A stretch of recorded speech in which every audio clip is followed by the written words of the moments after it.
That's what a high-performance team does. We fix things when they're 1 degree off instead of letting them get, 50 degrees off, and then we emotionally react.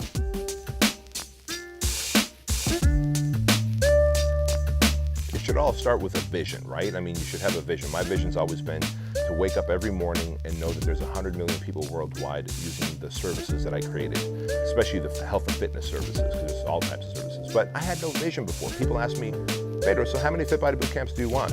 A lot, man, a lot. We're gonna have a whole bunch and we're gonna crush it. What does that mean? How do you quantify that? Like today I can tell you we want 2,500 locations by the end of the year 2020, and we want less than 1,000 owners, which means one owner is gonna have at least an average of 2.5 locations. And we do that so that we can have a small team here at the corporate office, and we can have more qualified, better owners who are not gonna be disastrous to our brand. I know exactly what I want, when I want it, what our path is, what our traffic sources are, what our metrics and KPIs are. That's what a high-performance team does. We fix things when they're 1 degree off instead of letting them get, 50 degrees off, and then we emotionally react. Whether it's a brick and mortar pie shop or a one-off personal training studio, or someone who's starting a franchise like me, how do you know when to grow and duplicate and multiply? The answer is 2 things: leadership and team.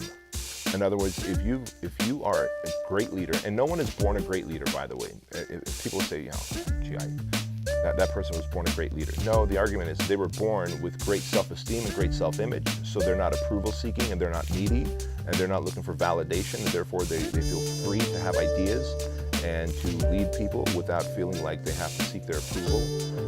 On the flip side, people who are considered, I'm a bad leader, what they're really saying is I have low self-esteem and low self-image. In other words, how I feel about myself is negative, and how I think other people see me is negative, and therefore I need approval and validation, and so I'm afraid to use my voice to lead.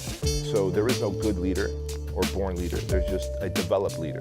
Leadership is extremely important because a great leader has vision, they have clarity of path, and of course a team that you can constantly scale. And if you can scale your team, you can open up a 2nd, 3rd, 4th, 5th location. Or in my case, I can open up more franchises, I can get more coaching clients. But if you don't have a high performance team, and if you're an ineffective leader, this thing is gonna crash and burn once you step out from one location and try and duplicate to 2.